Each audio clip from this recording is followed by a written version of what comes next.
Hi, and welcome to show number 29 of the Cafecito Travel Talks, a podcast where people share travel stories and adventures.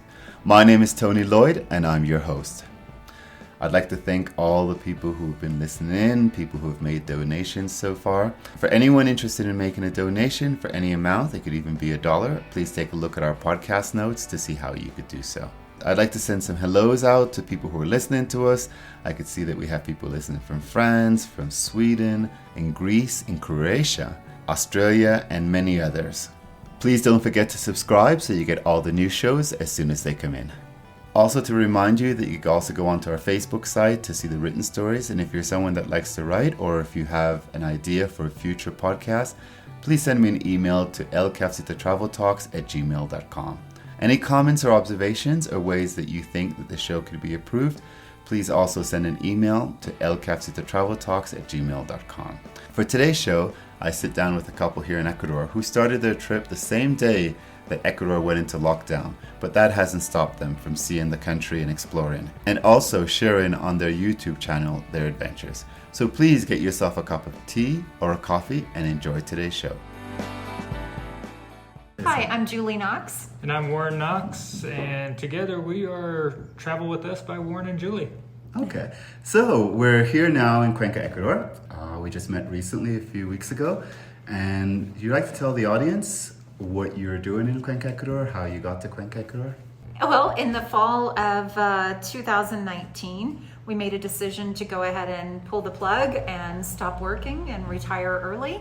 And we decided, since our son was still doing university, we have many expenses associated with that, that we would go ahead and do some time in South America. And we decided upon Cuenca, Ecuador, because many, many years ago we saw articles about it in International Living, and we have had kind of an excitement over it for quite some time. So we ended up pulling the plug, coming to Cuenca, and our original plan was to see many countries within South America, but due to COVID-19, that was kind of squashed. So in fact, we're actually going to see Ecuador, and we're going to see Colombia while we're here. You are documenting all of this, right? That's right. And so if you could explain a little bit about how you're doing the documentation. Well, Julie and I, we're doing a YouTube channel, and it's called Travel With Us by Warren and Julie. And I'm kind of, I guess, the comedian, and Julie's more the straight man in the show. Is that what you would call it? Okay. Yes, you're going to be able to read my face on many occasions and tell how I feel about something. Where Warren probably his would be more. He can show a happy face when maybe he's not as happy as he is. I'm always happy. Don't let that rumor start. Don't let that rumor start. Okay, well, we'll talk some more in a few minutes about the YouTube channel. First of all, explain to me a bit about how you started. You said about 10 years ago you started the planning for your early retirement and then planning to go to your trip around the world. Were you travelers before that, or was that something that came up? Yes. I started traveling really when I was quite young. I went to Europe when I was young, and I got to see a lot of Europe when I was in the military. Got to the Middle East, got to Asia, and so when Julie and I got married, our honeymoon, we went off to Mexico, and then we did some family trips to Jamaica. And anyway, Julie got the travel bug also, and we started traveling extensively. And Julie's been to 29 countries now, and I've been to 32, and we just had been to too many places that we couldn't make up our mind. Initially, we were trying to go to one place. Correct. We went to Panama thinking, hey, well, let's check this out. We went to the Philippines saying, hey, let's check this place out. But there was just too many to choose from. Well, yeah. We did scouting trips. Yeah. Absolutely. Okay. We scouted out areas, and some of them we said, they're not really for us. And other ones we said, well, while we'd love to spend time there, we also want to spend time at 12 other locations. Yeah, we want to be omnipresent. And going back to 2008, we were trying to focus on how to get ahead to retire. So this was not something we were able to just do automatically. I just turned 52 when we retired. Julie is 45 or just turned 45 this year. And we had to be disciplined with how do we want to get to where we're going, why we're trying to raise 2 children as well. So we had to pay ourselves towards our investments, and we had to invest and have an investment strategy so that we could retire early. So we have 2 buckets of money. We have our long-term retirements and the retirement money that we have for our current existence.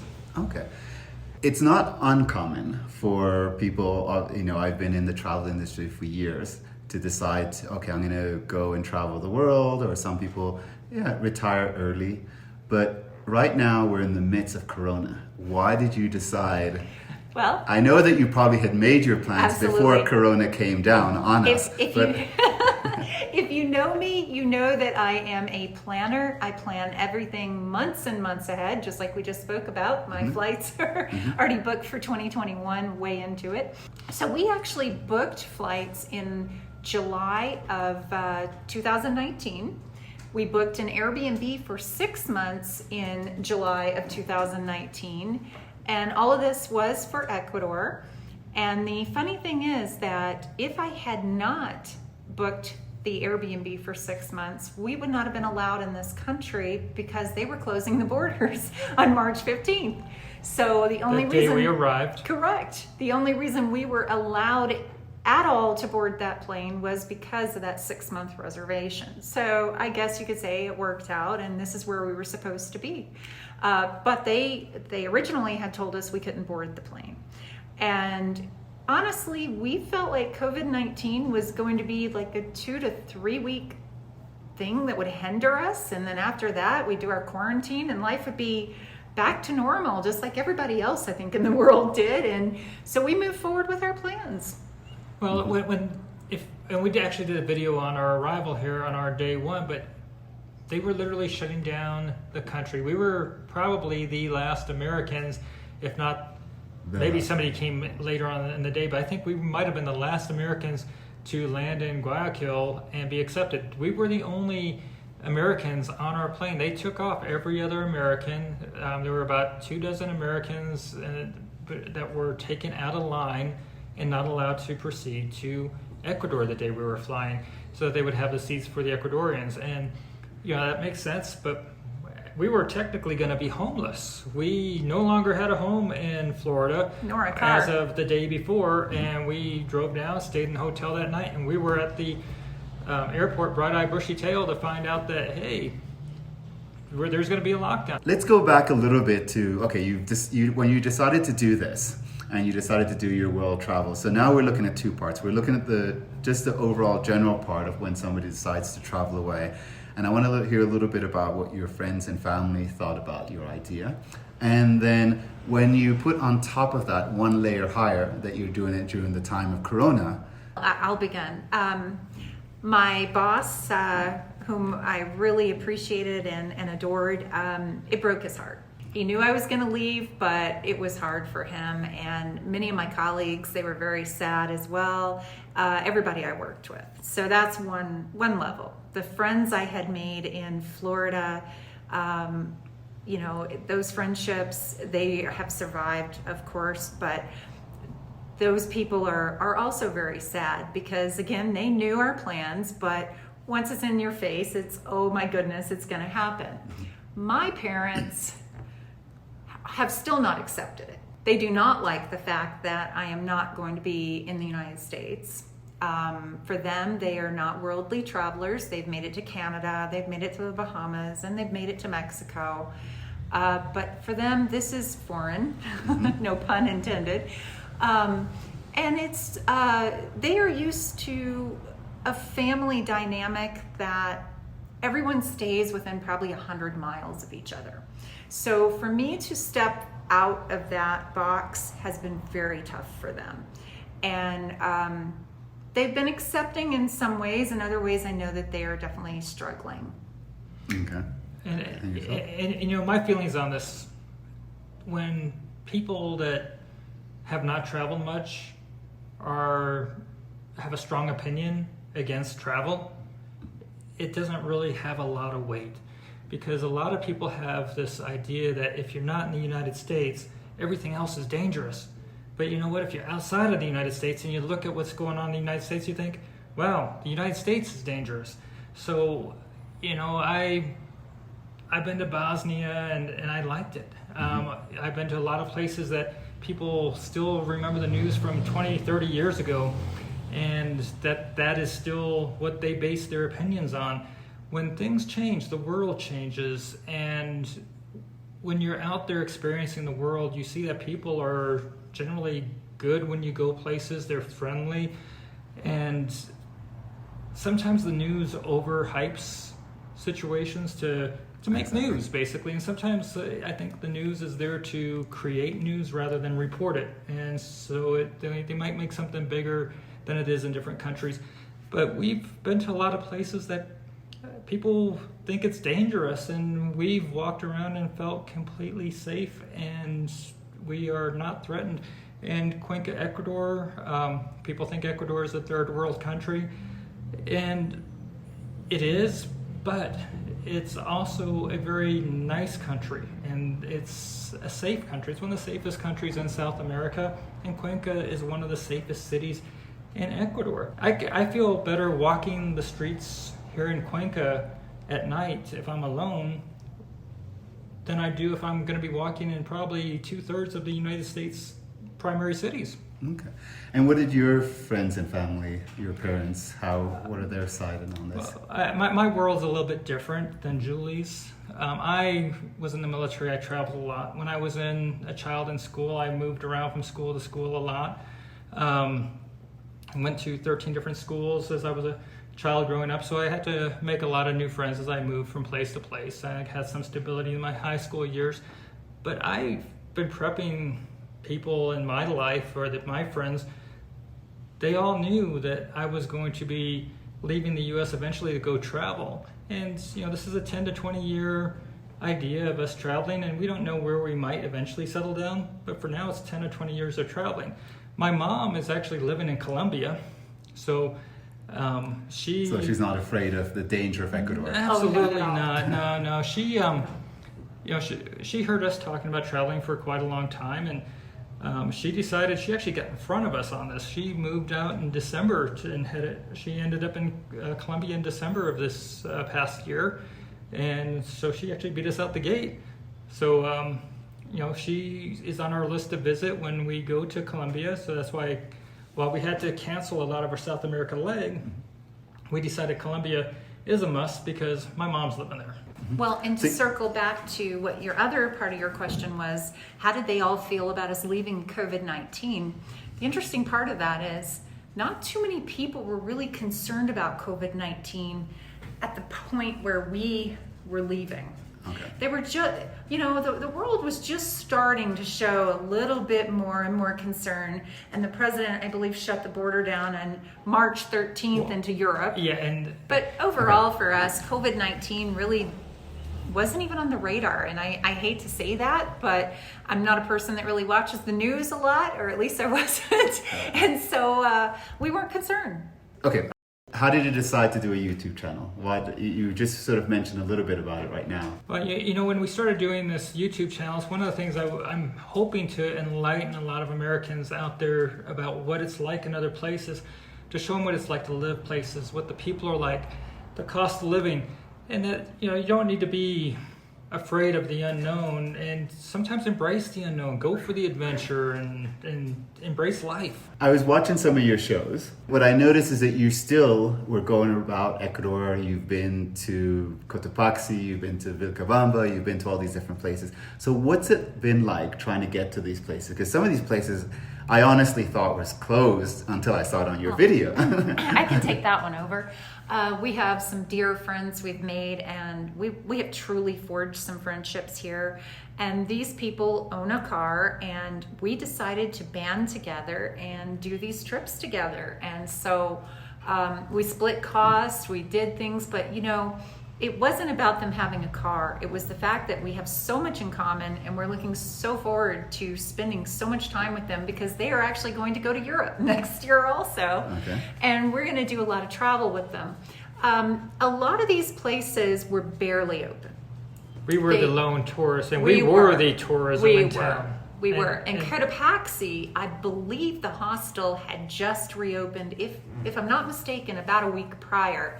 They had to bring a new manager in. The other one had been working nonstop, dealing with stuff. But that was a lot of fun. And Cotopaxi was well worth the time. Baños. They had a lot of local keto tourists that came in right about that time too, so they got some business from there. But we actually met some really amazing people that traveled to Ecuador. Those were the first time we've seen real tourists.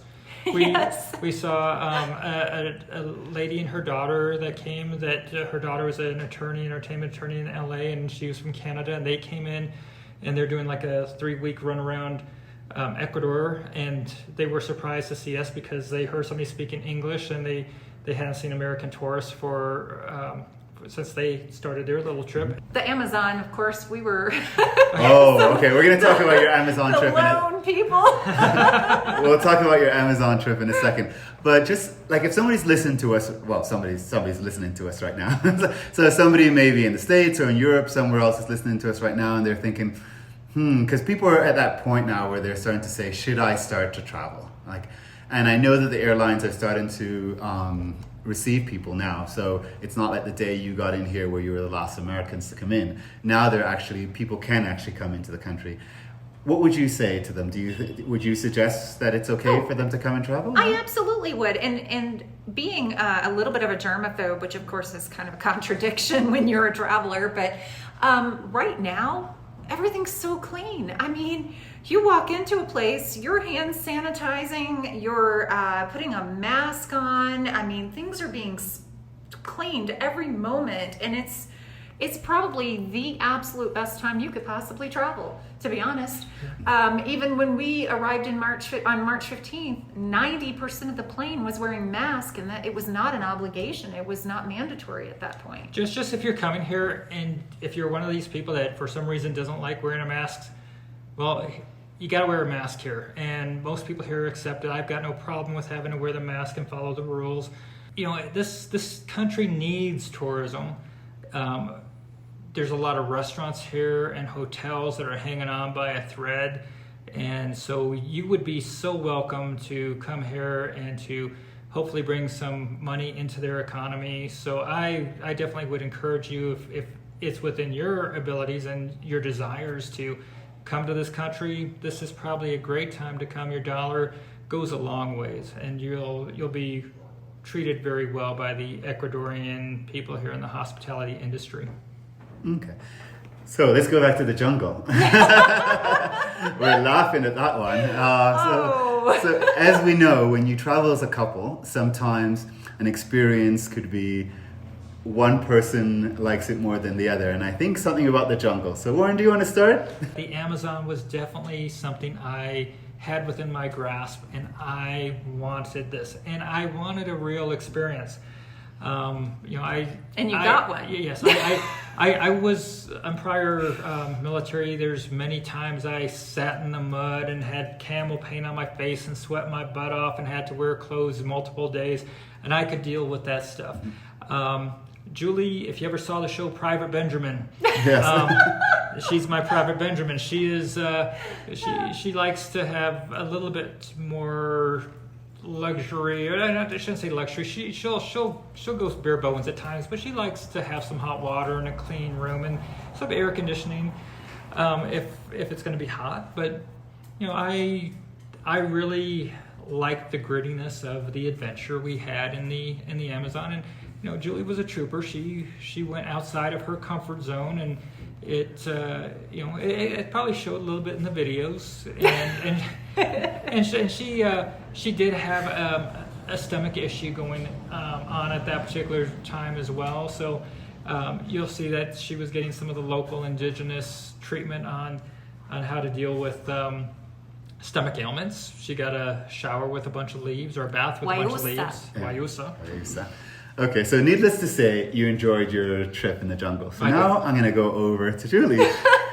Well, it's no surprise that I wouldn't enjoy it. I am not a person who appreciates the humidity. the heat, and by far not the insects or bugs of any sort. I don't appreciate the insect kingdom. So it was rough. It reminded me of summer camp, but it was even harder than summer camp in some cases. And I'm a person that likes to shower twice a day. So for me, this was awful. I would tell people it's an authentic experience. There are more luxurious, places you can go to, lodges, absolutely. He wanted authentic, and boy, did we get it. And at the end of the day... They did it for me. At the end of the day, we all did it for Warren, and we all looked and said, never, ever again.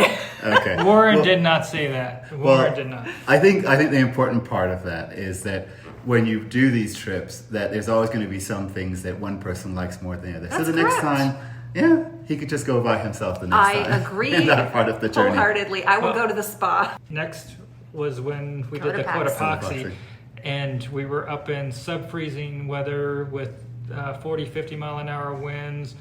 And this was like within a week's period of time. We're going from the Amazon jungle, and then we're going to climbing over 16,000 feet, which...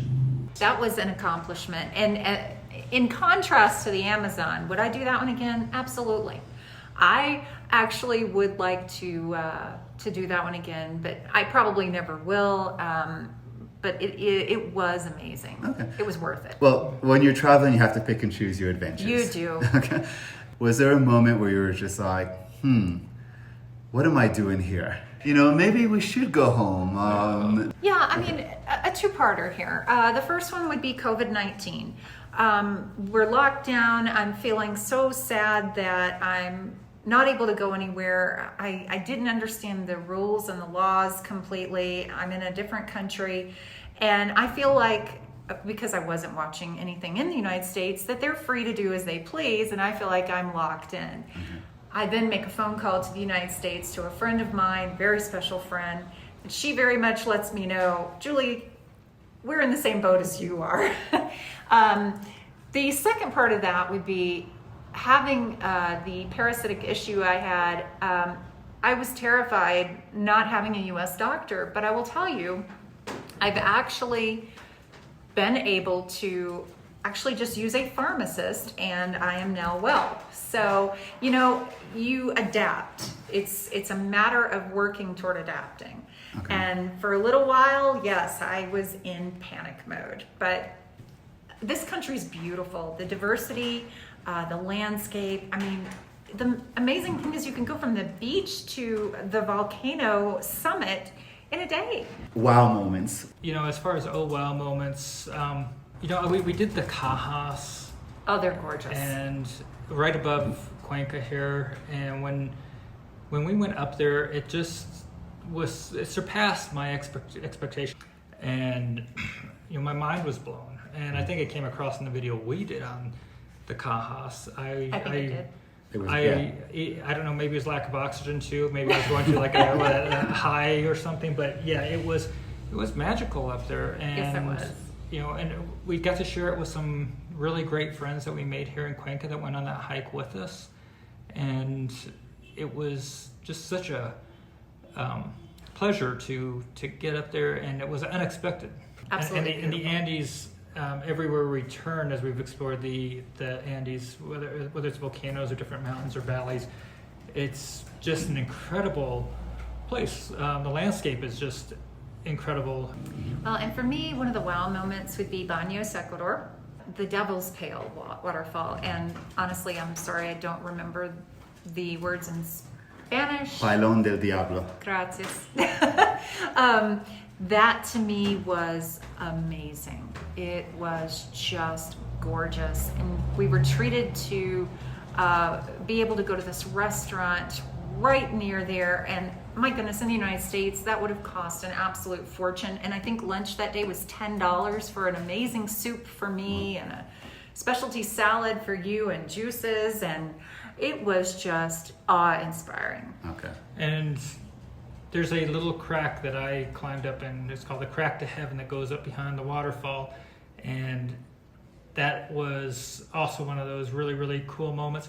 Okay, so to end up our show today, something that you have learned during this time period that you would like to share with us, and again, that would be an individual question.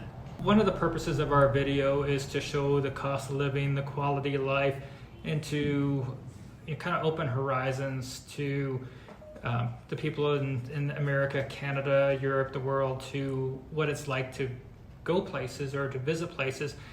And I would really want to try to encourage people to get out of their comfort zone and to travel. And if you don't have a passport, get a passport. I'm just alarmed how few Americans actually have passports. Regardless of what the news says or the media says, people out there do like Americans. Just be an ambassador for the country when you're out there. Don't be rude. Just drop your expectations that everything needs to be like the United States and enjoy where you are for the moment. And that's my soapbox. I'll let Julie go. Okay. For me, I'm totally in agreement with him, but mine is much more simple. Mine is that you literally get one life, and you go around once. So enjoy it to the fullest. And, maybe family and friends might be sad that you're not there, but guess what? We have Skype. We have so many ways to keep in touch with people nowadays. It's not like we're horse and buggy days. We have abilities to feel like we're in the same room through all kinds of channels, and go and enjoy your life and plan for this. Plan early on in life, but definitely don't let fear keep you from enjoying something that otherwise, you would really miss out on. Yeah, I want to add one more thing into this conversation also.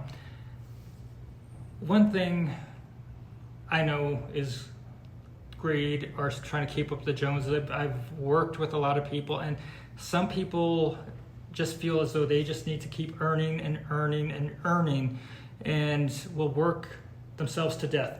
When is enough is enough. When you are planning for your future and you want to start your adventure, figure out how much you need to survive, get to that goal, and enjoy your life. I actually have a video on how Julie and I invested, so it's a long story. So if you want to find out more about how Julie and I invested to get to where we are today, just look back to some of my earlier videos.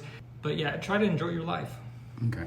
Well, we'll be watching out for both of you on your videos, and we'll be watching Julie struggle through the he'll put me through some more, through the different adventures, and it'll be a pleasure. So I'll also put in the podcast notes for everyone to see how to connect and watch your videos. Thank you so much. Thanks.